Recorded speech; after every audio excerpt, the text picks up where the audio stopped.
Bueno, ¿qué tal, comunidad de YouTube? ¿Cómo andan? Hoy en un video nuevo de la serie Malvinas.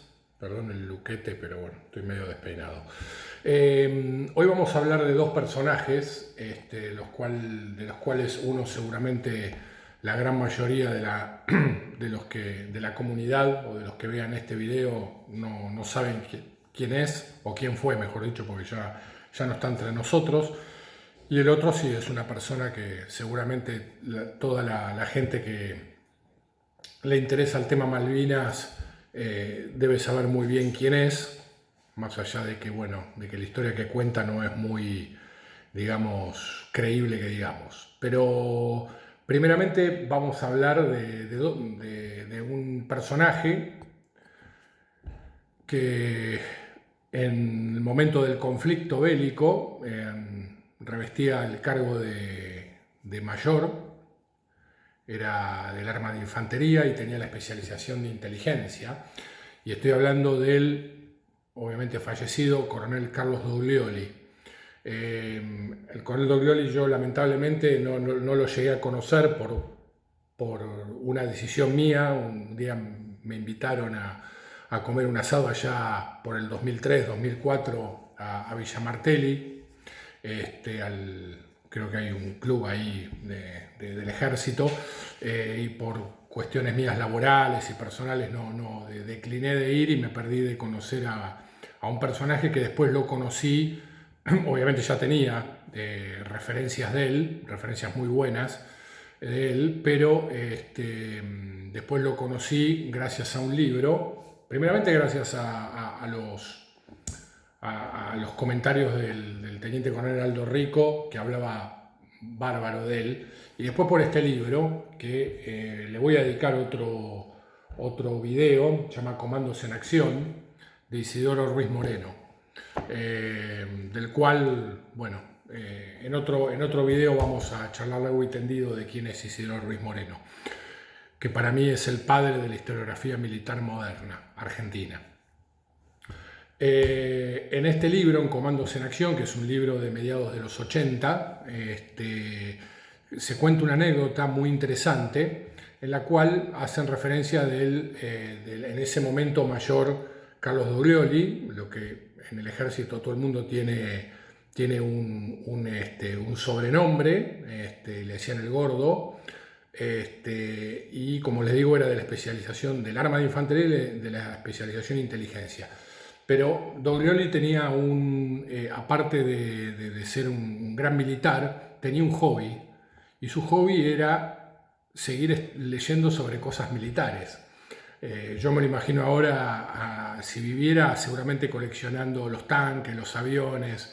En aquella época no había nada de esas cosas en los puestos de diario y había que comprar básicamente en la zona de Retiro, o mejor dicho, para los que no son de acá de la capital federal, o no vienen a capital o no han conocido la capital federal, o Cava, como se dice desde el año 94, tenemos la calle Florida, que cruzando la avenida Córdoba estaban los mejores puestos de diario de la ciudad, que junto con los puestos de Belgrano y de Recoleta eran los lugares en donde venían las revistas importadas y venían todas las cosas muy raras, ¿no? Después de la guerra de Malvinas hay un cambio en el gusto de los consumidores y comienzan a aparecer las famosas enciclopedias de defensa que venían editadas por las editoriales españolas y que obviamente todos los enfermitos como el que suscribe empezaba a comprar, ¿no? Máquinas de guerra, armas en acción, con cuerpos de élite, etcétera, etcétera. Ahora viene lo mismo, nada más que de regalito te viene una pieza de die-cast en escala 1:72, 1:100, de un tanque, de un avión, de un jeep, de lo que sea. Bueno, en aquella época no había nada de eso, estamos hablando del año 82, y el mayor Doglioli, vuelvo a repetirle, su hobby era el de seguir leyendo sobre defensa, era su pasión. Y era un coleccionista seguramente de la revista James. El James sigue existiendo, creo que ahora en formato digital, en donde todas las Fuerzas Armadas del mundo informan todo el armamento que poseen. Es decir, es una revista que anualmente, creo que sale mensualmente, pero también tiene un anuario en donde se tocan temas de defensa y creo que en el anuario recién ahí se hace un repaso general de todo los sistemas de armas que poseen los diferentes ejércitos del mundo, digamos, de las naciones, obviamente de la OTAN, seguramente también de las que eran ex pacto de Varsovia, seguramente de la mayoría de los países de Iberoamérica, bueno, algunos africanos tal vez, quizás por ahí, Asia, bueno. ¿Por qué viene a cuento este tema? En el video anterior yo les había comentado la cuestión esta de que el comité militar, que era ese elemento asesor para que después la Junta Militar pudiera tomar las decisiones estratégicas correspondientes para llevar a cabo los avatares, ¿no? Obviamente, del conflicto Atlántico Sur, no tenían ni idea de qué elementos británicos podían venir, principalmente de tierra, obviamente, tratar de echarnos de las Islas Malvinas, ¿no? A los británicos les pasaba algo similar. Yo les recomiendo leer No Picnic de Julian Thompson y él también reconoce de que al principio tenían que estar mirando los programas de la BBC en donde mostraban, obviamente los informativos de la BBC, donde mostraban, por ejemplo, cuando fue Galtieri a Puerto Argentino y empezar a ver los rangos que tenían los diferentes oficiales para más o menos calcular cuánta cantidad de hombres podía llegar a ver o qué elementos podía llegar a ver en la isla, ¿no? Entonces, si veían por ahí un general de brigada, podían imaginar, y como ellos sabían que más o menos la estructura del ejército argentino estaba más o menos en paridad con la OTAN, podían ya llegar a sacar un aproximado. Después, obviamente, con todo el laburo de inteligencia fino que nos hicieron dentro de Puerto Argentino, obviamente sabían perfectamente qué había, por eso en el camino tuvieron que agregar una brigada más, porque se venía solamente con la tercera brigada de comandos, al mando de Julian Thompson, con los 3 comandos de infantería de marina y 2 batallones de paracaidistas con sus elementos orgánicos anexos, ¿no? Tanto de artillería, de ingeniero, de comunicaciones y logístico. Tuvieron que agregar una brigada más, que es la famosa brigada de guardia, digamos, que tuvo un desarrollo bastante irregular, ¿no? Bueno, pero eso es harina de otro costal. ¿Qué pasa? Como este famoso comité militar en donde el general Vaquero, que era el jefe del Estado Mayor del Ejército en aquella época, el jefe supremo del ejército era el comandante en jefe del ejército, que en esa época era el general Galtieri, que además era presidente de la Junta Militar y presidente de la República, el máximo representante. Había un jefe de Estado Mayor que era el que manejaba básicamente el ejército, que era el general Vaquero. Hay una anécdota que cuenta el teniente coronel León, que él en esa época era mayor y estaba en la ayudantía del jefe de Estado Mayor, que calculo que en esa época debía estar en el tercer piso, creo, me parece, del Estado Mayor, si no me traiciona la memoria. Y era bastante tarde ya, y Vaquero decían que tenía la costumbre de trabajar a la noche, de quedarse a trabajar hasta muy tarde, con toda la oficina apagada. Imagínense la oficina del jefe de Estado Mayor del Ejército, debe ser un penthouse, todo apagado y solamente con un velador de escritorio prendido, y ahí el tipo laburaba, ¿no? Entonces en un momento sale, abre la puerta hacia la ayudantía donde estaban los 2 mayores, y le pregunta a León, que era el que estaba ahí seguramente de guardia, porque hasta que no se retire el jefe de Estado Mayor, la ayudantía tiene que estar trabajando por si necesita algo. Y le pregunta, ¿y León, vienen o no vienen los ingleses? Y León, obviamente un mayor, imagínate que un general de división te pregunte eso, o un teniente general te pregunte eso, ¿no? Entonces, León le dice, mire, mi general, yo lo único que puedo hacer es preguntarle al mayor Doglioli, que usted sabe, pero ¿qué pasa con el mayor Doglioli? Y el mayor Doglioli es fanático de la revista James, él lee mucho sobre defensa y es un obsesionado con el ejército, con las Fuerzas Armadas británicas. Quizá no sirva, alguna solución tiene que haber. Bueno, consígame algo, León, porque seguramente le habrán tirado las orejas a Vaquero. En ese nivel le habrá dicho, escúchame, usted es el de ejército, el jefe del ejército, el jefe de Estado Mayor, tiene que saber ante qué enemigo nos vamos a enfrentar. Que se habrá venido con un tirón de oreja de una reunión por ahí en la Casa Rosada, no sé dónde se habrá hecho, o en el Estado Mayor Conjunto. Entonces, bueno, alguna respuesta seguramente debía tener que llevar a una próxima reunión. Si no, era obviamente destitución asegurada. Entonces, León lo que hace es comunicarse con el mayor Doglioli. En aquella época había toda una cadena de llamadas porque no había celulares, no había nada. Entonces había toda una cadena de llamadas. Es más, cuando yo hice el servicio militar en el año 93 todavía existía la cadena de llamadas en el Estado Mayor del Ejército. Y se pueden comunicar. Doglioli se comunica con el mayor León, creo que eran, no sé si eran de la misma promoción, pero los dos tenían el mismo rango. Entonces le dicen, Carlos, mira, el general Vaquero me hizo esta pregunta, están en bolas, no tienen ni idea de qué es lo que puede llegar a venir, qué nos pueden mandar los ingleses acá a Malvinas. Yo sé que vos sos el único que nos podés ayudar. El mayor Doglioli en aquella época prestaba servicio en la Jefatura 2 Inteligencia del Estado Mayor, el edificio Libertador, el que está ahí detrás por Paseo Colón, para que se ubiquen detrás de la Casa Rosada. Y Doglioli creo que estaba con un tema personal, yo no sé si iba a ser padre, bueno, estaba en el hospital militar, eso más o menos lo que yo recuerdo, y le dice, mira, yo estoy acá con un problema, el hospital militar, esto que lo otro. Obviamente el general pedía eso, no había otra forma.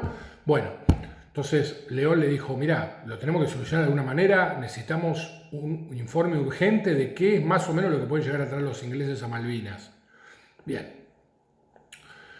El mayor Doglioli en ese momento se fue a su casa, agarró un bolso, metió un montón de revistas James, anuarios y seguramente alguna otra publicación que debía ser de la época, que la verdad que nosotros no tenemos idea, que se debía conseguir seguramente en inglés, ni siquiera en castellano, seguramente, inglés o francés tal vez. Era un tipo, digamos, era un intelectual de la guerra, es decir, generalmente los infantes tienen fama de ser gente mucho más, digamos, practicona, para no bardear y decir que tenemos fama de bruto, pero bueno, de eso los infantes se cagan de risa. Pero bueno, como dice Liddell-Hart, pero del ejército en general, el militar tiene fama de practicón, no tanto de intelectual. Bueno, Doglioli estaba dentro del bando de los intelectuales, pero tenía la gran ventaja de, como era un gran especialista en cuestiones de inteligencia, en instructor en el curso de comandos. Esto va a tener que ver cuando les comente dentro de unos minutos qué pasó después con él en Malvinas.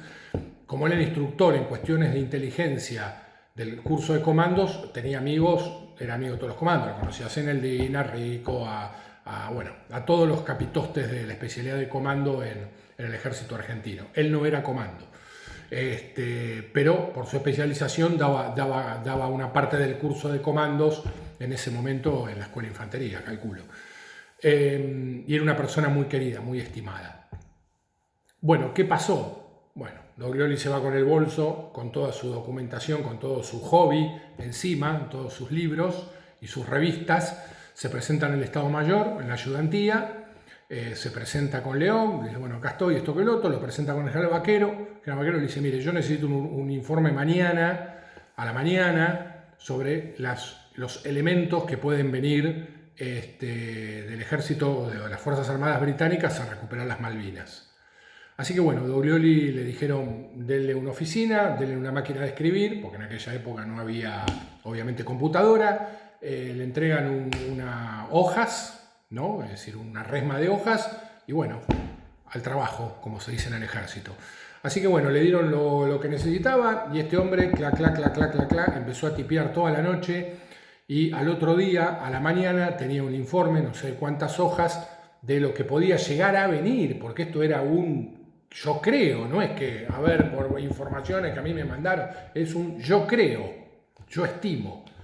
Bueno, según dicen, le faltó un 5%, que le pegó a todo prácticamente, todo lo que iba a venir, por lo menos de la parte de tierra, prácticamente le pegó a todo lo que iba a venir,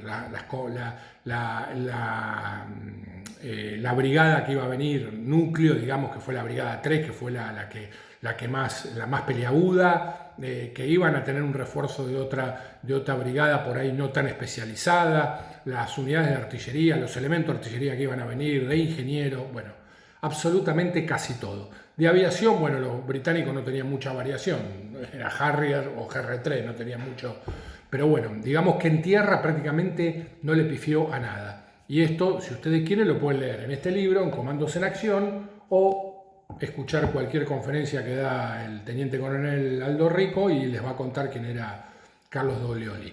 ¿Qué pasa? Cuando presenta ese informe, es tan exacto, no porque en ese momento, porque estaban escribiendo con el diario del viernes, ¿no? Obviamente. El comandante de la jefatura 2, o el jefe de la jefatura 2 operaciones, obviamente la jefatura 2 de inteligencia del Estado Mayor, hace un viaje a Malvinas, ya estaba el general Menéndez y ya estamos bastante del 2 de abril más cierta cantidad de días para adelante, llegando al 1 de mayo, no tanto, y Doglioli va, porque le dicen, el jefe 2, el J2, como le decíamos nosotros a los jefes de jefatura en el Estado Mayor, el J2 le dice, usted viene conmigo a Malvinas. Ningún problema, mi general. Ok, toman un avión, blum, van a Malvinas. Bueno, seguramente habrán tenido reuniones, se habrá expuesto esta información, se le habrán expuesto a Menéndez. Yo no me acuerdo si ya estaba Joffrey parada ahí en Malvinas, pero por lo menos Menéndez ya debía tener aviso de lo que se venía. Cuando vuelven, es decir, seguramente el J2 con su plana mayor habrá vuelto y ven que Doglioli no está. Doglioli se quedó, es decir, se rateó del avión que lo devolvía al continente y se quedó en Malvinas. Se presentó ante el general Menéndez, teóricamente le tendría que haber cabido algún tipo de castigo por eso, porque estaba haciendo abandono de su puesto de combate, digamos, en cierto sentido, su puesto de trabajo, cambiándolo por otra cosa, pero bueno. A ver, se estaba quedando en la línea del frente, eso también, digamos, es como que es medio difícil para un tribunal militar analizarlo, porque el tipo no era que se desapareció, dio la información y desapareció, se quedó en la línea del frente. Entonces se le presenta al general Menéndez, que era unos días antes había sido J3, era el jefe de la jefatura 3 operaciones, y dice, mire mi general, yo me quiero quedar acá, quiero colaborar, ya estaban los comandos, por lo menos había algunos grupos adelantados del 601 de Castañeto, que tenían obviamente muy buena conexión. Entonces Menéndez le dice, mire Doglioli, está bien, si usted se quiere quedar, quédese. Menéndez sabía de la valía de Doglioli, quédese y me va a servir de nexo con los comandos. Me viene bárbaro, ya que usted está tan identificado con ellos y lleva también con los comandos, a mí me parece bárbaro que usted se quede acá. Aparte, Menéndez era paracaidista y obviamente entre los paracaidistas y los comandos hay mucha camaradería. Bueno, son cuestiones internas del ejército. Y Doglioli se termina quedando en el Estado Mayor y él es el nexo entre lo que necesitaban los comandos, en aquel momento en la 601 y después cuando llega a la 602 con Rico, entre estas dos unidades de fuerzas especiales del ejército y la plana mayor del general Menéndez. A ver, digamos que fue una persona que obviamente tácticamente no hizo cosas espectaculares, maravillosas, pero lo que nos demuestra esta pequeña historia es que por ahí, con esto, sin necesitar un fusil, un FAL o una 9 milímetros o lo que sea, o un mortero, con esto también se puede combatir, también se puede pelear y se puede ayudar a pelear una guerra, ¿no? A mí la historia esta me hace acordar mucho a un ingeniero de la época de las invasiones inglesas que se llamaba Douglas, de apellido, era un ingeniero militar, yo no sé si era del ejército español o de la marina española, y que fue el tipo que diseñó todo el sistema de trincheras y la zona de no ceder en la segunda invasión inglesa en 1807, porque todo el mundo habla loas de Liniers y todo eso, pero los dos cerebros de la segunda invasión inglesa, de la defensa, obviamente en la cuestión política y la cuestión, digamos, de voluntad, de fuerza para poder defender. Cuando Liniers desapareció en su momento fue Martín de Álzaga y tenía a su costado a un técnico, a un ingeniero llamado Doblas, Ignacio Doblas, creo que era el nombre Ignacio de Doblas, por Caballito hay una calle que lo recuerda. Siempre me lo confundo con Danel. Danel también fue otro militar, pero peleó creo que con San Martín, era francés, pero nada que ver, no me den bola. Ignacio de Doblas, que yo lo considero como el padre de los ingenieros y zapadores del ejército argentino. Él es el que diseña todo el sistema de fortificación y de lucha callejera, o de combate en localidades, o combate cercano, o en ámbito reducido, como se le llama ahora, que fue la segunda invasión inglesa en Buenos Aires, pero eso es otra historia que vamos a tocar mucho más adelante en el año. Así que bueno, esa fue la historia del coronel Carlos Doglioli, en su momento ya lamentablemente fallecido, en aquel momento era mayor de ejército. Y ahora vamos con otro personaje mucho más público, más conocido por todo el mundo, que es el de un soldado que tiene la máxima condecoración que puede brindar el Estado argentino a un soldado, que es el máximo valor al combate, bueno, creo que tiene un nombre así, que es Poltronieri. Yo la verdad no voy a opinar ni voy a dudar seguramente de la valentía y del huevo, que seguramente de los huevos que habrá puesto ese muchacho, vamos a hablarlo como en ese momento, ese pibe en Malvinas. No voy a dudar de eso. El tema es que lamentablemente yo creo que lo han mezclado en una historia y le han hecho repetir como loro para justificar esa medalla, una historia que no cierra. Y yo lo voy a encarar por el lado de la doctrina, es decir, por el lado del manualcito. No voy a hablar de que no se entiende cómo frenó 600 hombres y que estuvo en Dos Hermanas y que también estuvo en Wireless Reach y que después estuvo en Tumbledown y que se retiró y que terminó en Zapper Hill. No voy a hablar de esas cosas. Yo voy a comentar solamente que en aquel momento tanto el ejército argentino como el ejército británico, prácticamente el armamento portátil del infante, vamos a hablar específicamente de infantería, era similar, ¿no? Es decir, los dos tenían el FAL, nada más que nosotros teníamos el FAL tanto en la versión para como estándar, que tenía, digamos, selector de tiro, podías disparar tiro a ráfaga, y los británicos tenían el L1A1, que era solamente tiro a tiro. Después nosotros disponíamos del FAP, que era como un FAL, pero con bípode y con un cañón más grueso y con un guardamanos más corto, digamos, que era un fusil de apoyo a los fusileros de asalto, digamos, ¿no? Los que poseían el fusil de asalto, el FAL, disponían tanta cantidad de fusileros, había un soldado que tenía un FAP, que obviamente tenía una cadencia de tiro superior, con un cañón más pesado. A ver, la cadencia de tiro era superior, pero usaba la misma cantidad, el cargador era el mismo porque cargaba 20 tiros. Así que, pero bueno, digamos que era un fusil que se podía llegar a emular un poco el tema de la ametralladora. A ver, son todos hijos del BAR, del Browning Automatic Rifle, son todos de esa familia. Algo que posteriormente desapareció, pero que acá en el ejército argentino se habrá usado por lo menos hasta fines del siglo XXI y quizás hasta un poquito más. Ahora ya está fuera de servicio. Muy pesado, pesadito. Más de 4 kilos cómodo pesaba el FAP. Y después estaba la ametralladora de apoyo al fuego de la fusilería, que era la MAG, ¿no? Obviamente nosotros teníamos la MAG fabricada acá, bajo licencia de FN belga, los ingleses también lo mismo, nada más que fabricada en Enfield, seguramente, o quizá por ahí también fabricada en Lieja, en Bélgica, pero ellos le ponían otro modelo, otro nombre, ponele L1A3, pongámosle, no me acuerdo, pero es la ametralladora MAG, básicamente. La ametralladora MAG contaba para poder manejarla con un bípode para poder apoyar y también se podía usar en un afuste con 4 patas, ¿no? Quedaba como una especie de mesa con 4 patas, pero eso era cuando se tenía que poner en posiciones rígidas, muy fortificadas, en donde la ametralladora no se tenía que mover. Ahora, si se tenía que utilizar para el apoyo de una sección de infantería, obviamente tenía que ser mucho más movible, entonces se trabajaba directamente con el bípode para apoyarla. Obviamente no se utilizaba cargador, sino que se utilizaba una tira de una cinta, mejor dicho, de munición.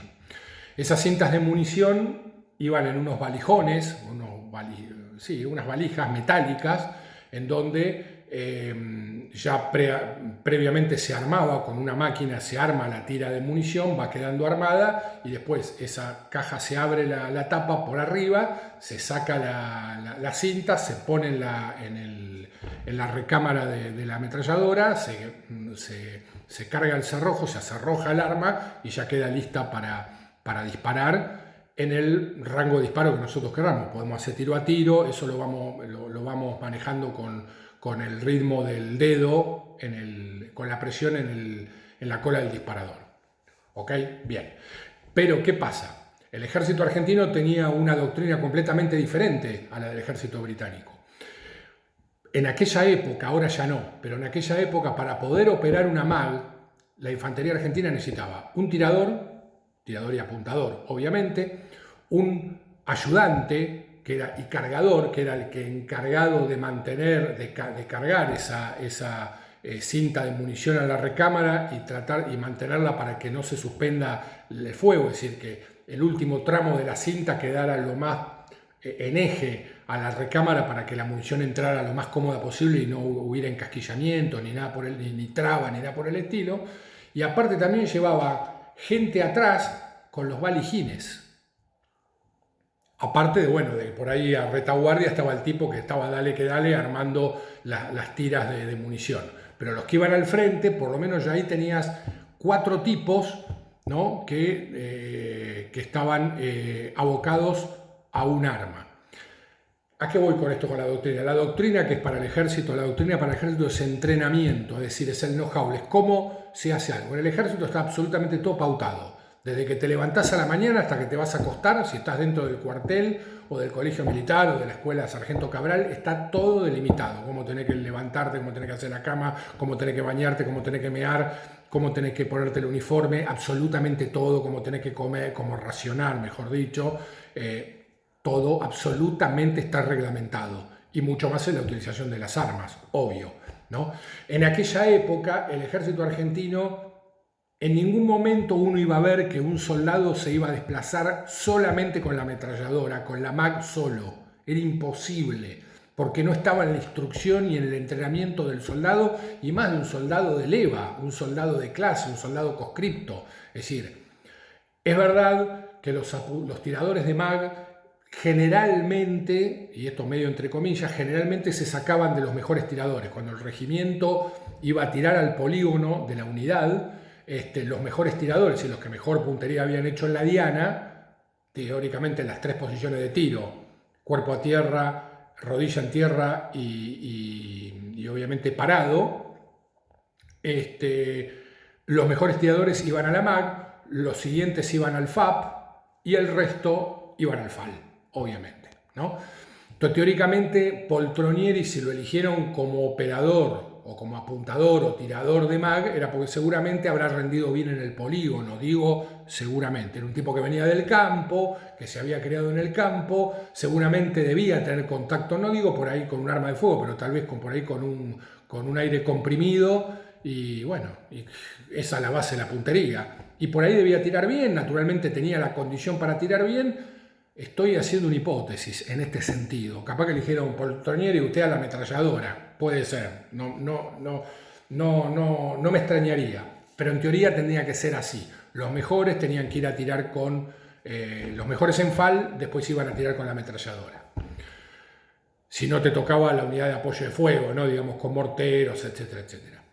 En el caso británico, la doctrina era completamente diferente. Es decir, el soldado que llevaba la MAG se tenía que arreglar solo. El tipo llevaba las cintas de munición, que las llevaban cruzadas tipo Pancho Villa, para que ustedes se den más o menos una idea. Tenía que llevar la ametralladora él mismo y seguramente atrás no llevaban valijines.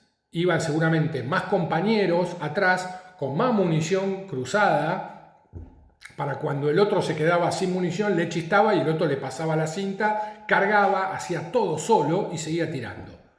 El ejemplo es este muchacho que ven acá, se llama Vince Bradley, que escribió Desde el infierno, o Viaje al infierno, perdón.